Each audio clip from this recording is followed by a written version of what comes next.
갑자기 어디로 간 거야?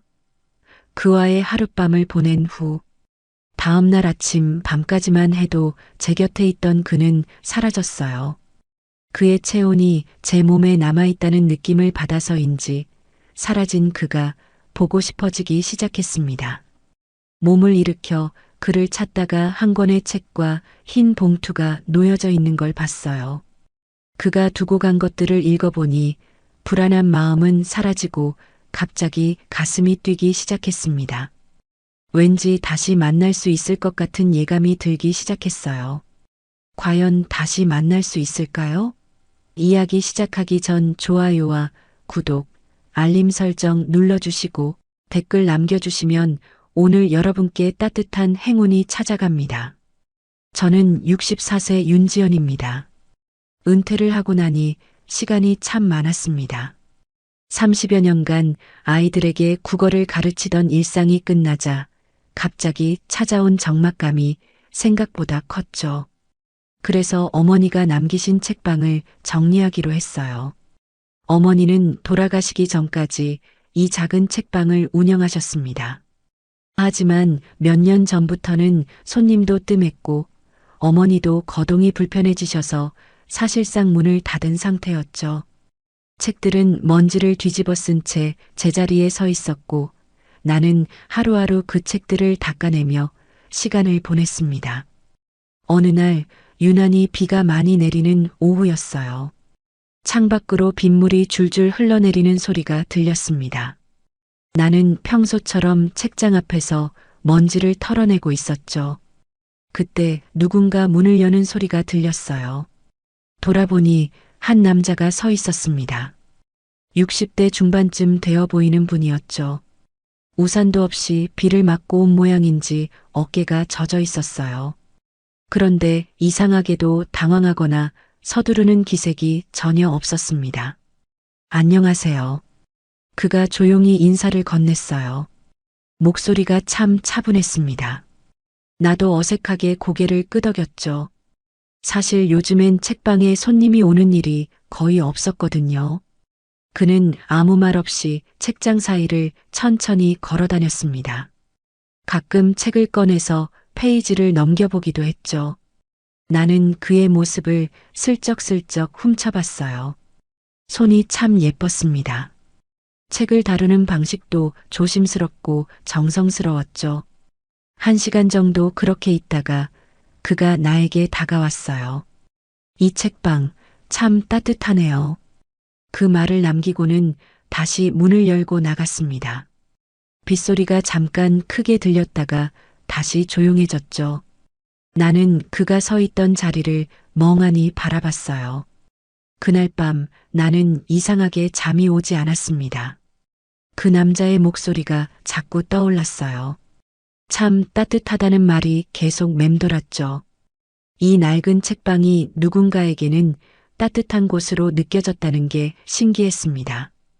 다음 날부터 나는 혹시나 하는 마음으로 문을 열어두곤 했어요. 물론 별다른 기대는 안 했습니다. 그냥 어제 그 남자가 다시 올까봐 하는 작은 궁금증이었죠. 며칠이 지나도 그는 나타나지 않았어요. 그런데 정확히 일주일 후 또다시 비가 내리는 날이었습니다.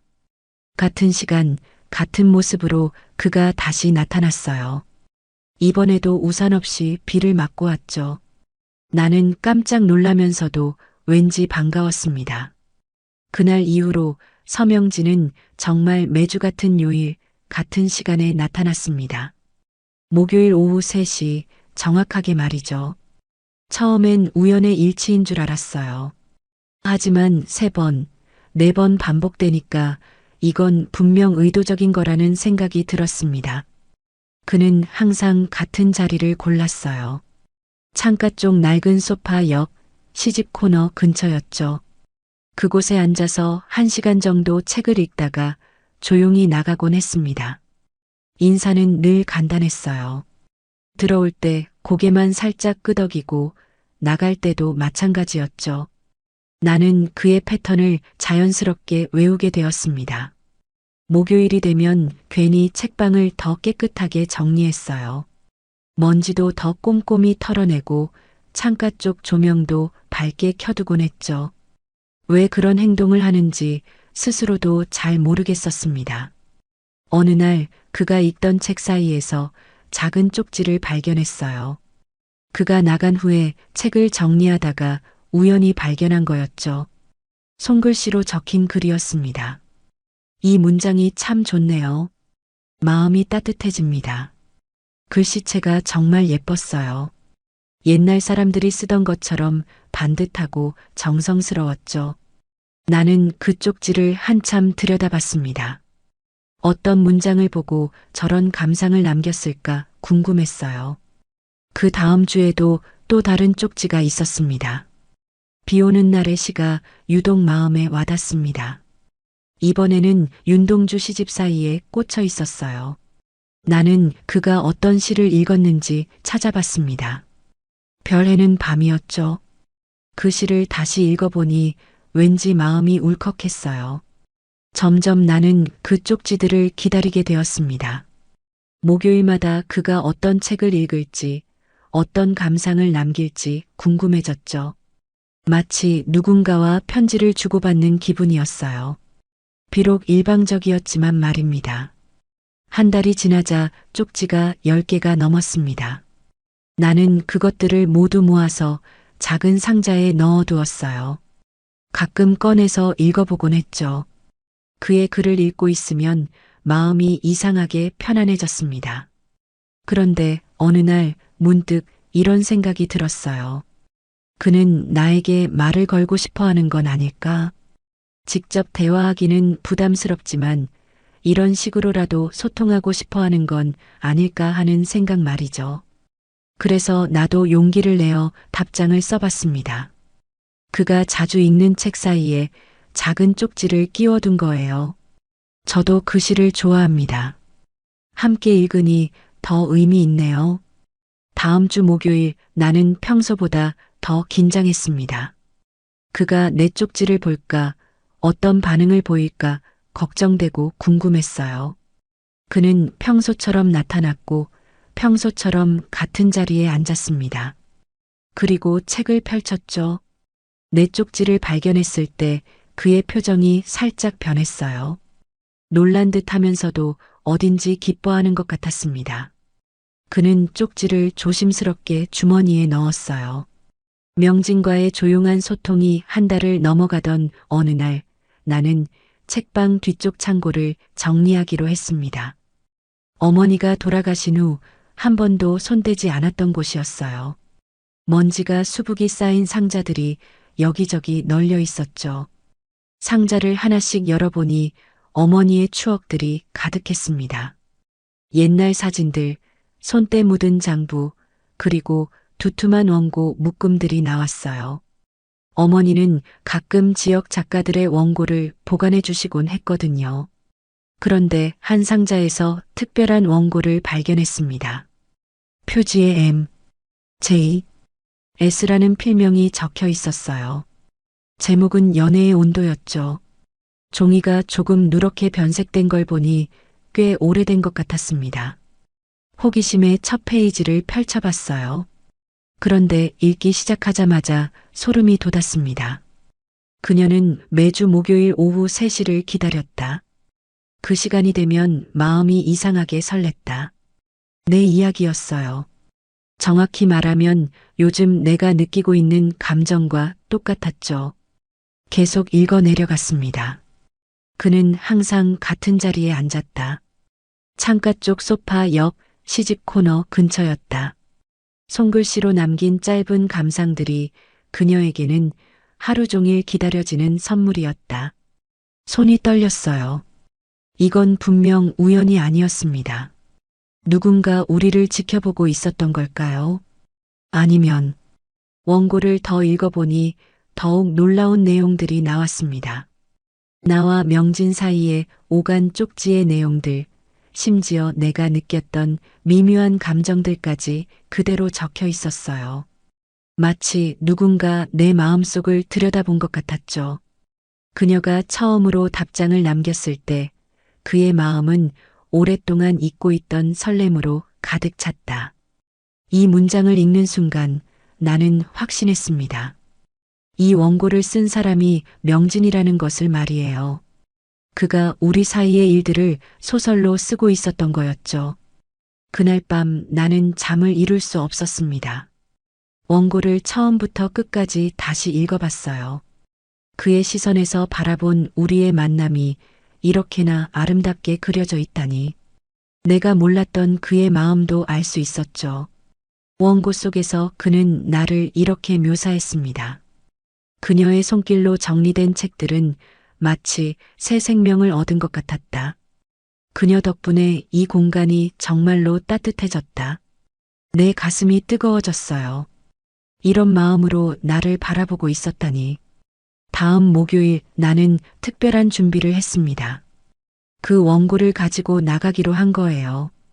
명진이 평소처럼 나타나서 자리에 앉자 나는 조심스럽게 다가갔습니다. 실례합니다. 그가 고개를 들었어요. 평소보다 더 긴장한 듯한 표정이었죠. 어머니 물건을 정리하다가 이런 원고를 발견했는데요. 나는 J. S라고 적힌 원고를 그의 앞에 놓았습니다. 그 순간 명진의 얼굴이 확 변했어요. 놀람과 당황, 그리고 어떤 복잡한 감정이 뒤섞여 있었죠. 이거 어디서? 그가 떨리는 목소리로 물었습니다. 읽어봤어요. 정말 아름다운 이야기더라고요. 나는 미소를 지으며 말했습니다. 그러자 명진이 깊은 한숨을 내쉬었어요. 들켰네요. 그의 목소리에는 안도감과 부끄러움이 섞여 있었습니다. 드디어 우리 사이의 비밀이 하나씩 풀리기 시작했어요. 들켰네요 라는 명진의 말이 책방 안에 잠시 맴돌았습니다. 그 순간 갑자기 전기가 나갔어요. 책방 전체가 어둠에 잠겼죠. 밖에서는 빗소리가 더 크게 들려왔습니다. 잠깐만요. 촛불이 어디 있었는지. 나는 어둠 속에서 더듬거리며 서랍을 뒤졌어요. 다행히 어머니가 늘 비상용으로 두셨던 촛불을 찾을 수 있었습니다. 성냥을 그어서 촛불을 켰죠. 작은 불빛이 우리 사이를 은은하게 비췄어요. 이렇게 앉으시죠. 나는 명진을 작은 테이블 앞으로 안내했습니다. 촛불을 가운데 놓고 마주 앉았어요. 어둠 속에서 그의 얼굴이 더 부드럽게 보였습니다. 한동안 우리는 아무 말도 하지 않았어요. 빗소리와 촛불이 타는 소리만 들렸죠. 그런데 이상하게 어색하지 않았습니다. 오히려 마음이 차분해졌어요. 그 원고 당신이 쓴 거죠? 나는 조심스럽게 물었습니다. 명진은 한참 동안 촛불을 바라보다가 천천히 고개를 끄덕였어요. 오래전 글이에요. 그런데 지금 당신 덕분에 다시 쓰고 싶어졌습니다. 그의 목소리가 떨리고 있었어요. 나는 가슴이 두근거렸습니다.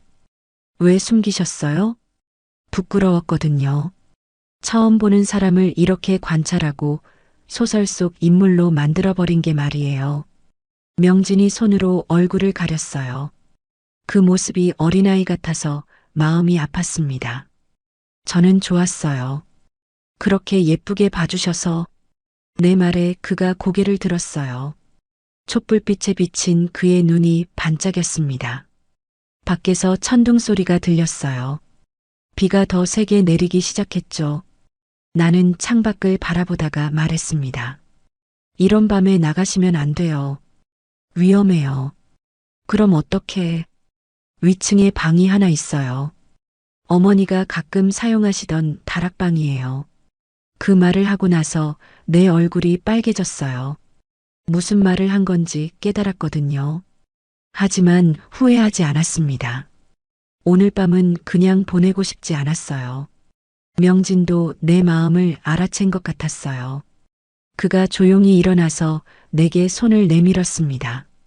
같이 올라가도 될까요? 나는 그의 손을 잡았어요. 따뜻했습니다. 우리는 촛불을 들고 좁은 계단을 올라갔죠. 다락방 문을 열자 어머니의 채취가 아직 남아 있었어요. 방 안에는 작은 침대와 책상이 있었습니다. 창가에는 빗방울이 줄줄 흘러내리고 있었어요. 나는 촛불을 책상 위에 놓았습니다. 지연 씨, 명진이 내 이름을 불렀어요. 처음 들어보는 내 이름이 그의 입에서 나오니 설렜습니다. 오랫동안 혼자 살아왔어요. 사람과 이렇게 가까워지는 것도 잊어버렸죠. 그가 내 손을 조심스럽게 잡았어요. 저도 마찬가지예요. 이런 마음이 또 올 줄은 몰랐어요. 우리는 천천히 서로에게 다가갔습니다. 오랜 세월 혼자였던 사람들끼리의 조심스러운 접근이었어요. 그의 손길이 내 뺨을 어루만졌고 나는 눈을 감았습니다. 그날 밤 우리는 서로를 품었어요. 급하지 않고 부드럽고 따뜻하게 말이죠. 오랜 외로움이 녹아내리는 것 같았습니다. 이 나이에 다시 여자가 된 것 같아요. 나는 그의 가슴에 기대어 속삭였어요. 그 말, 나도 똑같이 느끼고 있었어요. 명진이 내 머리를 쓰다듬으며 대답했습니다. 창밖에는 여전히 비가 내리고 있었지만 우리에게는 가장 따뜻한 밤이었어요. 아침 햇살이 다락방 창문을 통해 스며들었습니다. 나는 천천히 눈을 떴어요. 어젯밤의 일들이 꿈만 같았죠. 하지만 내 옆에 남아있는 체온의 흔적이 모든 게 현실이었음을 말해주고 있었습니다. 명진 씨? 나는 작은 목소리로 불러봤어요. 대답이 없었습니다. 몸을 돌려보니 그가 있던 자리는 이미 비어 있었어요. 이불만 가지런히 정리되어 있었죠. 가슴이 갑자기 철렁했습니다. 혹시 어젯밤 일을 후회하고 도망간 건 아닐까? 나이 든 여자와의 하룻밤을 실수로 여긴 건 아닐까? 온갖 나쁜 생각들이 머릿속을 스쳐갔어요. 나는 서둘러 일어나 아래층으로 내려갔습니다. 책방도 텅 비어 있었어요. 어젯밤의 촛불은 이미 다 타버려서 촛농만 남아 있었죠. 마치 꿈에서 깬 것 같은 기분이었습니다. 그런데 책상 위에 뭔가 놓여 있는 게 보였어요. 가까이 가보니 한 권의 책과 흰 봉투가 있었습니다. 책은 명진이 어젯밤에 읽던 시집이었어요. 윤동주의 하늘과 바람과 별과 시였죠. 봉투에는 정성스러운 글씨로 연애편지라고 적혀 있었습니다. 그의 손글씨였어요. 손이 떨렸습니다. 봉투를 조심스럽게 열어봤죠. 편지지도 예뻤어요. 크림색 종이에 만년필로 쓴 글씨가 단정했습니다. 지연 씨, 이렇게 편지로 인사를 드리게 되어 죄송합니다. 어젯밤은 제 인생에서 가장 아름다운 밤이었어요. 당신의 따뜻함 덕분에 오랫동안 얼어붙어 있던 제 마음이 녹아내렸습니다. 여기까지 읽고 나서 잠시 멈췄어요. 가슴이 뛰었습니다. 후회하고 떠난 게 아니었어요. 하지만 저에게는 아직 말씀드리지 못한 이야기들이 있습니다. 당신께 제대로 된 사람으로 다가가고 싶어요. 지금의 저는 아직 그럴 자격이 없는 것 같습니다. 무슨 말인지 이해가 안 됐어요. 자격이 없다니 그게 무슨 소리죠? 만약 다시 만나게 된다면 그땐 제 진짜 이름을 말하겠습니다. 지금까지 숨겨왔던 모든 것을 털어놓을게요. 그때까지 기다려 주실 수 있나요? 진짜 이름이라는 말이 마음에 걸렸습니다. 명진이 가짜 이름이었다는 건가요? 그럼 그는 도대체 누구인 거죠? 당신이 발견한 그 원고, 사실 제가 일부러 그곳에 두고 간 것입니다. 언젠가 당신이 찾아주기를 바라면서 말이에요. 비겁한 방법이었지만 직접 말할 용기가 없었거든요. 원고를 일부러 뒀다고요. 그럼 우연이 아니었던 거네요. 모든 게 계획된 일이었던 건가요? 이 책을 남겨두고 갑니다. 제가 가장 좋아하는 시집이에요. 표시해둔 페이지를 펼쳐보세요. 제 마음이 담겨 있을 거예요. 나는 서둘러 시집을 펼쳤습니다. 한 페이지에 연필로 살짝 표시가 되어 있었어요. 별해는 밤이었습니다. 그 시 옆에 작은 글씨로 메모가 적혀 있었어요. 이 시를 읽을 때마다 당신이 생각났습니다. 당신 덕분에 다시 별을 볼 수 있게 되었어요. 눈물이 났습니다. 이렇게 아름다운 말을 남기고 떠나다니. 나는 편지를 다시 읽어봤어요. 곧 다시 만날 수 있을 거예요. 그때까지 건강하세요. 그리고 저를 잊지 말아주세요. 당신을 사랑합니다. 마지막 문장에서 완전히 눈물이 터졌습니다. 사랑한다고 했어요. 그도 나를 사랑한다고 했습니다. 나는 편지를 가슴에 꼭 안았어요. 그가 사라진 게 서운했지만 이 편지가 있어서 다행이었습니다. 그의 진심을 느낄 수 있었거든요. 그날 하루 종일 나는 편지를 계속 읽었어요. 어떤 비밀을 숨기고 있는 걸까? 진짜 이름은 뭘까? 궁금증이 꼬리를 물었습니다. 하지만 기다릴 수 있었어요. 그가 약속했으니까요. 명진이 떠난 후 일주일이 지났습니다. 나는 그의 편지를 수십 번도 더 읽어봤어요. 특히 M, J, S라는 필명이 계속 마음에 걸렸습니다. 진짜 이름의 이니셜일까요? 아니면 완전히 다른 의미일까요? 혼자 있는 시간이 길어지니 온갖 생각이 들었어요. 그가 정말 다시 올까 하는 불안감도 있었죠. 어쩌면 그냥 아름다운 하룻밤의 추억으로 끝나는 건 아닐까 싶기도 했습니다. 나는 인터넷을 검색해보기 시작했어요. M, J, S 작가, 연애의 온도 같은 키워드로 말이죠. 하지만 딱히 나오는 정보가 없었습니다. 미발표 원고라서 그런가 봤어요. 그러던 어느 날 오후 책방 문이 열렸습니다. 정확히는 목요일 오후 3시였어요. 나는 반사적으로 고개를 들었죠. 혹시 명진이 돌아온 건 아닐까 하는 기대감 때문이었습니다. 하지만 들어온 건 모르는 남자였어요. 40대 초반으로 보이는 정장을 입은 사람이었죠. 손에는 서류 가방을 들고 있었습니다. 안녕하세요. 혹시 이곳이 윤지연 선생님의 책방이 맞나요? 그가 정중하게 인사를 건넸어요. 내 이름을 아는 걸 보니 나를 찾아온 게 분명했습니다. 네, 맞습니다. 그런데 누구시죠? 아, 죄송합니다. 저는 세움 출판사 대표 박진호라고 합니다. 진호는 명함을 건네며 자기소개를 했어요.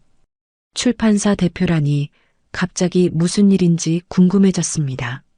사실 한 분을 찾고 있어서 왔습니다. 혹시 서명진 선생님을 아시나요? 그 이름을 듣는 순간 가슴이 뛰었어요. 서명진, 바로 그 사람 말인가요? 서명진이요? 네, 얼마 전에 저희 출판사에 연애의 온도라는 신간 원고를 보내주신 분이에요. 그런데 연락처를 남기지 않으셔서 찾고 있었거든요. 진호의 말에 나는 깜짝 놀랐습니다. 연애의 온도, 바로 내가 발견한 그 원고 제목이었어요. 그분이 이 근처에서 자주 목격되셨다고 해서 이 책방까지 오게 되었습니다. 혹시 보신 적 있으신가요? 60대 중반쯤 되시고 키가 크시고. 잠깐만요. 나는 진호의 말을 멈추게 했어요. 머릿속이 복잡해졌습니다. 그럼 명진이 정말 그 원고를 출판사에 보낸 건가요? 그분에 대해서 좀 더 자세히 알려주실 수 있나요? 서명진 선생님은 사실 꽤 유명한 추리소설 작가셨어요. 10여 년 전까지는 베스트셀러를 여러 권 내셨죠. 그런데 어느 날 갑자기 종적을 감추셨습니다. 진호가 차분하게 설명했어요. 공백기를 가지며 정체를 숨기고 사셨던 것 같아요. 그런데 최근에 갑자기 새 원고를 보내주신 거죠. 정말 놀라운 작품이었습니다. 유명한 작가였다니. 그래서 진짜 이름을 숨겼던 거구나 싶었어요. 그 원고 내용이 어떤 거였나요? 중년의 남녀가 책방에서 만나는 이야기예요. 정말 아름다운 사랑 이야기였습니다. 특히 실제 경험을 바탕으로 쓴 것 같은 생생함이 있었어요. 내 얼굴이 빨개졌습니다. 우리 이야기를 정말 소설로 만들어서 출판사에 보냈다니. 혹시 그분을 아시는 것 같은데요? 진호가 내 표정을 보고 눈치챈 모양이었어요. 네, 알고 있어요. 나는 천천히 고개를 끄덕였습니다. 그럼 연락처를 알 수 있을까요? 정말 좋은 작품이라서 꼭 출간하고 싶거든요. 죄송하지만 지금은 연락이 안 돼요. 하지만 곧 만날 수 있을 것 같아요. 진호는 조금 아쉬워했지만 이해한다고 했어요. 그리고 명함을 하나 더 주면서 연락이 되면 꼭 전화해달라고 부탁했습니다. 진호가 떠난 후 나는 한참 동안 생각에 잠겼어요. 명진이 유명한 작가였다니. 그래서 그렇게 글을 잘 썼던 거구나. 그리고 우리 이야기를 정말 소설로 만들어서 세상에 내놓으려 한다니. 마음 한편으로는 뿌듯했어요. 내가 누군가의 창작 영감이 되었다는 게 신기했거든요. 동시에 그리워졌습니다. 그는 지금 어디서 뭘 하고 있을까요? 진호가 다녀간 지 사흘 후 그에게서 전화가 왔습니다. 지연 선생님, 혹시 시간 되시면 내일 도서관 낭독회에 오실 수 있으세요? 좋은 행사가 있거든요. 갑작스러운 초대였어요. 하지만 요즘 책방에만 있다 보니 답답했던 차에 나가보는 것도 좋겠다 싶었습니다. 어떤 행사인가요? 작가 낭독회예요. 정말 좋은 분이 오셔서 직접 작품을 읽어주실 거예요. 진호의 목소리에 뭔가 특별한 뉘앙스가 있었어요. 하지만 그때는 그냥 친절한 초대로만 받아들였죠. 다음 날 오후 나는 시립도서관으로 향했습니다. 오랜만에 외출이라 마음가짐도 달랐어요. 평소보다 옷도 신경 써서 입었죠. 연보라색 블라우스에 검은색 치마를 입고 어머니가 남기신 진주 목걸이도 했습니다. 도서관 강당에는 이미 많은 사람들이 모여 있었어요. 대부분 중년 이상의 사람들이었죠. 나는 가운데쯤 자리를 잡고 앉았습니다. 안녕하세요, 지연 선생님. 진호가 다가와서 인사를 건넸어요. 그의 표정이 왠지 의미심장했습니다. 오늘 정말 특별한 분이 오셨어요. 놀라실 거예요. 무슨 말인지 궁금했지만 곧 사회자가 나타나서 행사가 시작되었습니다. 안녕하세요. 오늘 이 자리에 와주신 모든 분들께 감사드립니다. 오늘의 강연자는 오랜 공백기를 거쳐 돌아오신 미스터리 작가 서명진 선생님입니다. 그 순간 내 심장이 멈추는 줄 알았어요. 서명진이라고 했나요? 설마 그 명진이. 박수로 맞아주세요. 무대 연문이 열리면서 한 남자가 걸어 나왔습니다. 그 순간 나는 숨을 멈췄어요. 바로 명진이었습니다. 깔끔한 정장을 입고 머리도 단정하게 정리한 모습이었죠. 그는 무대 위에서 객석을 천천히 둘러봤어요. 그러다가 내 눈과 마주쳤습니다. 그 순간 시간이 멈춘 것 같았어요. 그의 눈이 커졌고 나도 모르게 입을 벌렸습니다. 명진은 잠시 당황한 듯 멈춰 섰어요. 하지만 곧 작은 미소를 지으며 마이크 앞에 섰습니다. 안녕하세요. 서명진입니다. 그의 목소리가 강당 전체에 울려 퍼졌어요. 책방에서 들었던 그 차분한 목소리였지만 지금은 더 당당하고 자신감 있어 보였습니다. 오랜 시간 글을 쓰지 않았습니다. 사실 더 이상 쓸 이야기가 없다고 생각했거든요. 하지만 최근에 한 분을 만나게 되면서 다시 펜을 들게 되었습니다. 내 가슴이 뛰었어요. 혹시 나를 말하는 건가요? 오늘은 그분 덕분에 쓸 수 있었던 새로운 작품의 일부를 읽어드리겠습니다. 제목은 연애의 온도입니다. 그가 원고를 펼쳤어요. 바로 내가 발견했던 그 원고였습니다. 그녀는 매주 목요일 오후 3시를 기다렸다. 그 시간이 되면 마음이 이상하게 설렜다. 낡은 책방 안에서 벌어지는 작은 기적 같은 일이었다. 명진이 우리 이야기를 읽기 시작했어요. 그의 목소리로 들으니 더욱 아름답게 들렸습니다. 객석의 사람들도 조용히 집중하고 있었어요. 그는 말이 없었지만 손글씨로 남긴 짧은 메모들이 그녀에게는 하루 종일 기다려지는 선물이었다. 내 눈에서 눈물이 났어요. 그가 그때 내 마음을 이렇게 세밀하게 들여다보고 있었다니. 낭독이 끝나자 박수가 터져 나왔습니다. 명진은 고개를 숙여 인사했어요. 그리고 다시 내 쪽을 바라봤습니다. 질문이 있으시면 받겠습니다. 몇 명이 손을 들고 질문을 했어요. 창작 과정에 대한 것, 공백기에 대한 것들이었죠. 명진은 차분하게 대답했습니다. 행사가 끝나고 사람들이 하나둘 나가기 시작했어요. 나는 어떻게 해야 할지 몰라서 자리에 그대로 앉아 있었습니다. 지연 씨, 뒤에서 누군가 내 이름을 부르는 소리가 들렸어요. 돌아보니 명진이 서 있었습니다. 무대 위에서 보던 것보다 더 가까이서 보니 반가웠어요. 여기서 다시 뵐 수 있을 줄은 몰랐습니다. 그가 조심스럽게 말했어요. 목소리가 떨리고 있었습니다. 저도요. 나도 떨리는 목소리로 대답했어요. 이렇게 다시 만날 줄은 정말 몰랐거든요. 낭독회가 끝나고 도서관 밖으로 나왔을 때 해가 지고 있었습니다.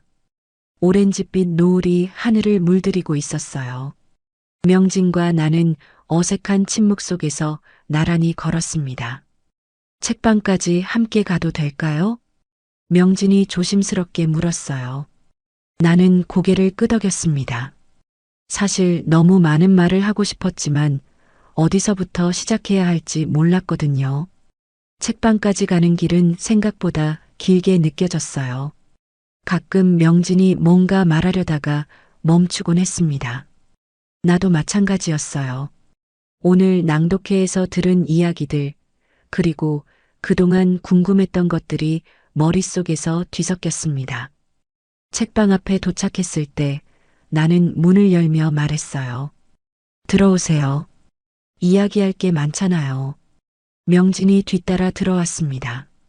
익숙한 책방 안에서 그를 다시 보니 감회가 새로웠어요. 처음 만났을 때와는 완전히 다른 사람 같았습니다. 아니, 본래의 모습을 되찾은 것 같았죠. 진짜 이름이 서명진이었군요. 나는 의자에 앉으며 말했어요. 네, 죄송합니다. 처음부터 말씀드렸어야 했는데. 명진도 마주 앉으며 고개를 숙였어요. 왜 숨기셨어요? 부끄러웠어요. 한때 유명했던 작가라는 이름으로 접근하는 게 부담스러웠거든요. 그냥 평범한 남자로 당신을 만나고 싶었습니다.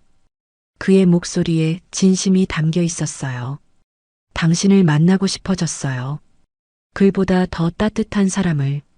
명진이 말을 이어갔어요. 처음엔 정말 우연히 들어온 책방이었어요. 비를 피하려고 말이죠. 하지만 당신을 보는 순간 뭔가 달랐습니다. 이 공간이 당신이 만들어내는 분위기가 너무 따뜻했어요. 나는 그의 말을 들으며 마음이 뭉클해졌어요. 그래서 매주 오게 되었고 쪽지도 남기게 되었죠.